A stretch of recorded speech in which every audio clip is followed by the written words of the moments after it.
Nous assistons à un tournant majeur dans la montée des tensions entre les États-Unis et le Venezuela. Ce lundi soir, l'ancien président Donald Trump a annoncé devant la presse que les forces américaines avaient ciblé et frappé une installation portuaire au Venezuela liée, selon lui, au trafic de stupéfiants. Si cette information se confirme, il s'agirait de la première frappe directe sur le territoire vénézuélien menée par les États-Unis, un événement qui marque un changement significatif dans les relations entre les deux pays. Mais que sait-on réellement à ce stade? Quelles sont les implications de cette opération et comment le gouvernement américain pourrait-il poursuivre ses actions? Pour mieux comprendre cette situation, il est essentiel de revenir sur le contexte historique et géopolitique qui a conduit à cette escalade. Le Venezuela est un pays d'Amérique du Sud, situé à l'extrémité nord du continent, avec une population de plus de 28 millions d'habitants. Depuis plusieurs années, le pays traverse une crise économique et sociale profonde, caractérisée notamment par une inflation galopante et des pénuries chroniques. Cette situation est le résultat d'un ensemble complexe de facteurs. La dépendance importante du pays à la production de pétrole, une gestion économique souvent critiquée, de nombreuses affaires de corruption et l'impact des sanctions internationales imposées à Caracas.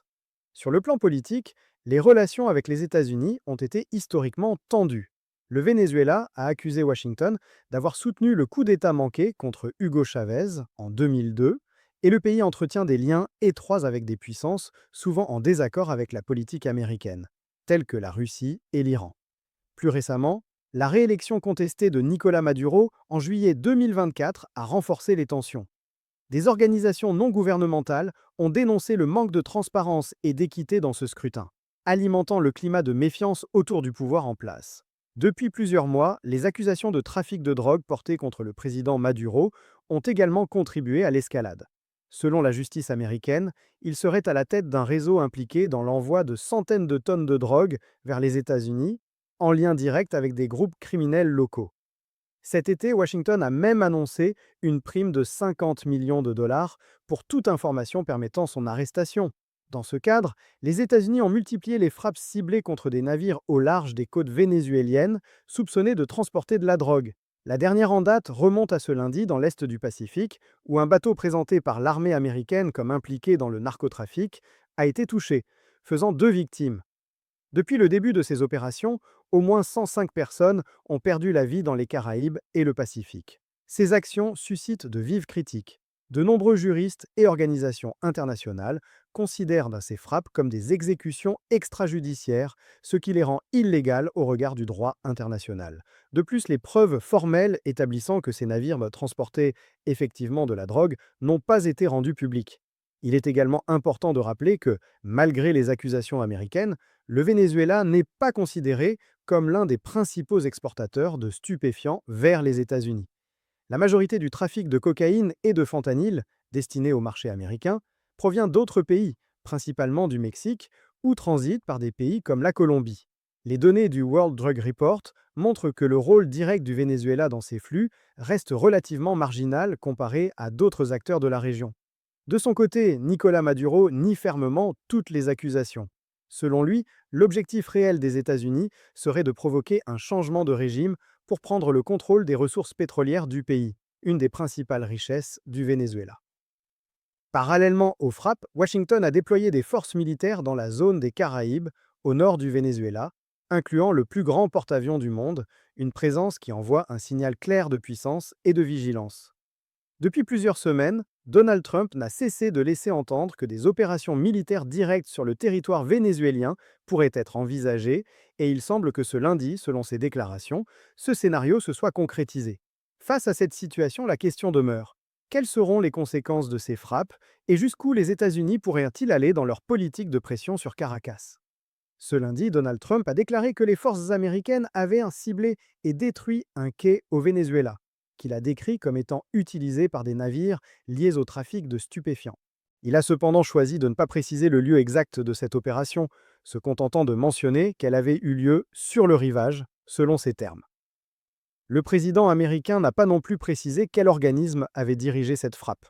L'armée américaine ou les services de renseignement, tels que la CIA. Les informations disponibles à ce jour, relayées par des médias américains comme CNN et le New York Times, indiquent qu'aucune personne ne se trouvait sur place au moment de l'attaque, ce qui suggère que l'opération a été planifiée pour minimiser les victimes humaines.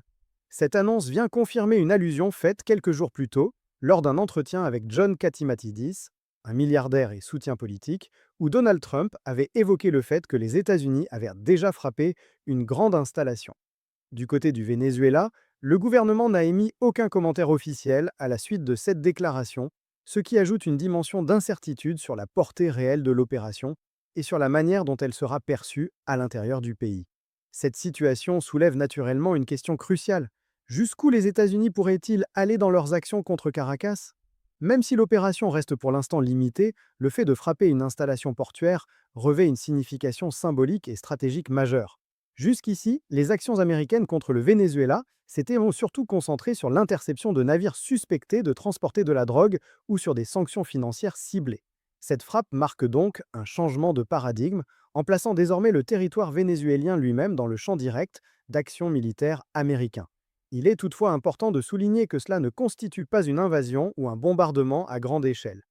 Les frappes restent ciblées, limitées à certaines installations et à des navires spécifiques, sans viser l'armée vénézuélienne dans son ensemble, ni les structures étatiques de manière massive. À ce stade, aucun déploiement de troupes important n'a été observé et aucune coalition internationale n'accompagne cette initiative. Une invasion totale serait non seulement extrêmement risquée sur le plan militaire, mais également hautement sensible politiquement et très coûteuse sur le plan économique, ce qui la rend peu probable à court terme. Pour l'instant, la communauté internationale observe donc ces événements avec attention, en évaluant les risques d'escalade et les implications sur la stabilité régionale. Les réactions officielles et la suite des opérations seront déterminantes pour comprendre l'évolution de cette situation complexe. Parallèlement à ces événements, Donald Trump a également rencontré récemment le Premier ministre israélien Benjamin Netanyahou dans sa résidence en Floride. Cette rencontre avait plusieurs objectifs diplomatiques, notamment la promotion d'une seconde phase d'un cessez-le-feu dans la bande de Gaza. Lors de cet entretien, Donald Trump a insisté sur le fait que le Hamas, qui dirige Gaza, pourrait payer le prix fort s'il ne respectait pas les conditions de désarmement prévues dans cette phase. Un autre point central de cette réunion a été la question de l'Iran. Les deux dirigeants ont exprimé une mise en garde ferme contre toute tentative de réarmement nucléaire ou balistique, soulignant la convergence de leurs positions sur cette menace régionale. Ce contexte diplomatique international s'inscrit donc dans une logique plus large, où les États-Unis cherchent à renforcer leur influence dans différentes zones sensibles du globe, tout en projetant un message de fermeté à leurs alliés comme à leurs adversaires. En résumé, ces dernières annonces témoignent d'une stratégie américaine combinant action militaire ciblée et diplomatie proactive, visant à maintenir la pression sur des régimes considérés comme hostiles ou instables. La suite de ces opérations, et les réactions qui en découleront, seront déterminantes pour mesurer l'impact réel de cette nouvelle posture américaine sur la scène internationale. Passons maintenant à quelques actualités internationales et nationales importantes. En France, le projet très contesté de l'autoroute A69, qui doit relier Castres à Toulouse en seulement 35 minutes au lieu de l'heure actuelle nécessaire pour parcourir cette distance, va finalement se poursuivre à partir de 2026. La Cour administrative d'appel de Toulouse a confirmé ce mardi la validité des autorisations environnementales qui avaient été nécessaires à la construction du chantier, ouvrant ainsi la voie à la reprise des travaux. Cette décision fait suite à une longue série de recours et de suspensions judiciaires. Le chantier de l'A69, suspendu en février dernier, avait suscité de vives contestations depuis son lancement en 2023. Selon lui, la poursuite du chantier est justifiée car l'autoroute représente un outil essentiel pour relier la population de Castres à Toulouse, où de nombreux habitants travaillent ou étudient quotidiennement. Ce projet, au-delà de son aspect infrastructural, est donc présenté comme un enjeu majeur pour la mobilité et l'accès aux opportunités économiques de la région. À l'échelle internationale, la situation reste également tendue, notamment au Yémen. Ce mardi, le gouvernement yéménite a décrété l'état d'urgence pour une durée de 90 jours, en réponse aux avancées du Conseil de transition du Sud, un mouvement séparatiste soutenu par les Émirats arabes unis.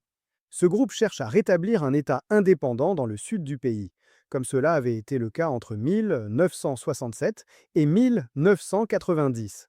Ces dernières semaines, les séparatistes ont pris le contrôle de zones stratégiques, notamment dans la région d'Adrama, provoquant une inquiétude considérable au sein du gouvernement yéménite reconnu internationalement. Face à cette situation, les autorités yéménites ont demandé l'intervention de la coalition militaire dirigée par l'Arabie saoudite, active au Yémen depuis 2015 pour contrer les rebelles soutenus par l'Iran. Les tensions entre ces acteurs sont accentuées par le soutien apporté aux séparatistes par les Émirats arabes unis, accusés par Riyad d'agir de manière potentiellement déstabilisante. Dans le cadre de cette crise, l'Arabie saoudite a également revendiqué des frappes ciblées sur le port d'Adrama, visant des cargaisons d'armes et de véhicules destinés aux forces séparatistes.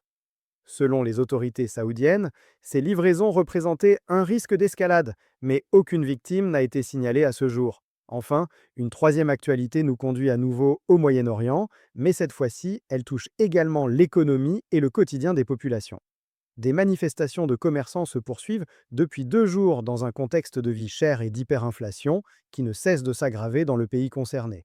Ces commerçants dénoncent notamment une augmentation des prix de 52% en un an, un phénomène aux causes multiples. D'une part, les sanctions occidentales, mises en place pour limiter le programme nucléaire militaire iranien, ont un impact direct sur l'économie et la disponibilité des biens importés.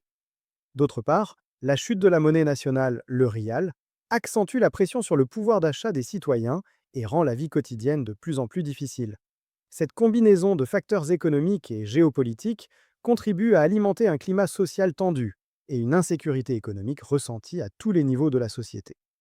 Ces trois situations, en France, au Yémen et au Moyen-Orient, illustrent parfaitement comment les enjeux locaux, nationaux et internationaux s'entrelacent, affectant à la fois les décisions politiques, les infrastructures et le quotidien des populations. Elles rappellent également que chaque décision, qu'elle soit judiciaire, militaire ou économique, peut avoir des conséquences directes et immédiates sur la vie des citoyens et sur la stabilité des régions concernées. Le mouvement social en Iran a pris de l'ampleur depuis ce dimanche, débutant dans le plus grand marché de téléphones portables de Téhéran, la capitale, avant de s'étendre progressivement à d'autres secteurs et quartiers de la ville. La mobilisation a rapidement gagné en intensité, reflétant une insatisfaction croissante de la population sur des questions économiques et sociales. Face à cette situation, le président Massoud Peshkinan a lancé un appel au dialogue ce mardi dans l'espoir de trouver une issue pacifique. Sur les réseaux sociaux, il a indiqué avoir demandé au ministre de l'Intérieur d'engager des discussions avec les représentants du mouvement afin que le gouvernement puisse utiliser tous les moyens disponibles pour résoudre les problèmes identifiés et répondre aux revendications de la population. Ces événements soulignent la fragilité sociale et politique que connaît le pays et rappellent combien les tensions locales peuvent rapidement s'étendre et prendre une dimension nationale. En France, sur le plan environnemental, une décision importante a été annoncée concernant l'interdiction des gobelets jetables en plastique. Initialement prévue pour le 1er janvier 2026, cette interdiction a été repoussée à 2030 par le gouvernement. La raison invoquée est technique. Atteindre une absence totale de plastique dans les gobelets à usage unique avant la date initialement prévue s'est révélé irréalisable. Selon l'arrêté publié au journal officiel ce mardi, les ministères de la Transition écologique et de l'économie ont réalisé un bilan en 2025 qui a montré que l'objectif de substitution complète n'était pas encore atteint. Le gouvernement prévoit donc un nouveau bilan en 2028 pour évaluer les progrès réalisés et déterminer si les conditions sont réunies pour avancer vers une élimination effective des gobelets en plastique. L'arrêté introduit également un délai d'écoulement des stocks. Après l'entrée en vigueur de l'interdiction, prévue désormais pour le 1er janvier 2030, les gobelets contenant encore du plastique pourront continuer à être vendus pendant 12 mois, contre 6 mois auparavant, afin de laisser aux entreprises le temps d'écouler leurs produits existants et de s'adapter progressivement à cette transition. Enfin, dans le domaine culturel et économique, la chanteuse américaine Beyoncé vient officiellement de franchir le cap du statut de milliardaire, selon le magazine Forbes. Elle devient ainsi la 5e musicienne au monde à atteindre ce seuil, derrière son époux Jay-Z, Taylor Swift, Bruce Springsteen et Rihanna. Cette fortune est le fruit de multiples activités et investissements. Une part importante de sa richesse provient de son album Cowboy Carter, sorti en mars 2024, suivi d'une tournée mondiale, le Cowboy Carter Tour, qui aurait généré plus de 400 millions de dollars en vente de billets, selon les estimations de Polestar, et environ 50 millions de dollars supplémentaires en produits dérivés vendus lors des concerts, selon Forbes. Beyoncé est également à la tête d'une marque de soins capillaires, Scred de Whisky Sir Davis, ainsi que d'une ligne de vêtements, Ivy Park, consolidant ainsi sa position de figure incontournable dans le monde de la musique et de l'entrepreneuriat. Ces différentes actualités, qu'elles soient politiques, économiques, environnementale ou culturelle, illustre la diversité des enjeux auxquels nos sociétés sont confrontées.